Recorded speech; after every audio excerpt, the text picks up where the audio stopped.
વિચાર ક્રાંતિમાં હું વિનોદ ભટ્ટ. આપ જોઈ રહ્યા છો વિચાર ક્રાંતિ. પરિચય અને આજનો જે આ સમગ્ર કાર્યક્રમ હતો, શું કાર્યક્રમ હતો એનો ઉદ્દેશ્ય શું? મારો આજનો જે કાર્યક્રમ, હું ભરત બાબુભાઈ પટણી, ભારત સરકારનું એન્ટી વેલફેર બોર્ડનો હું મેમ્બર છું.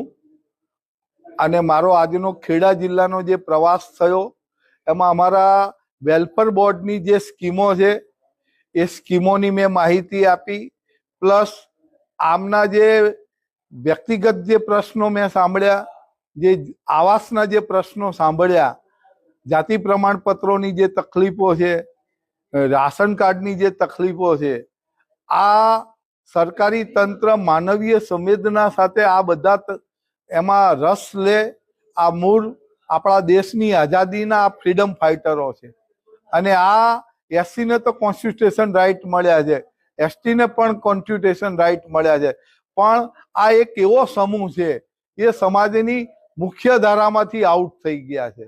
તો આ લોકો કેમ કરીને સરકારની તમામ યોજનાઓ કાગજ ઉપર ના રહે અને જમીન ઉપર ઉતરે, આના માટેનો જે આ મારો જે પ્રવાસ થયો, લોકોની સમસ્યાઓને મેં સાંભળ્યા. મારો જ્યાં પણ પ્રવાસ હોય કલેક્ટરના માણસો હાજર રહેવા જોઈએ, પણ તે હાજર રહ્યા નથી. અમારા સોશિયલ જસ્ટિસમાંથી નાયબ નિયામક શ્રી પ્રવીણભાઈ સાહેબ મારી જોડે રહ્યા અને રાજ્ય સરકારની જેટલી બી ડીએનટી કોમ્યુનિટીની જે યોજનાઓ હતી એની ચર્ચા થઈ, પ્રશ્નોત્તરી થઈ તંદુરસ્ત રીતે. અને હું હમણાં ક્લસ્ટર વિઝિટ માટે નીકળું છું.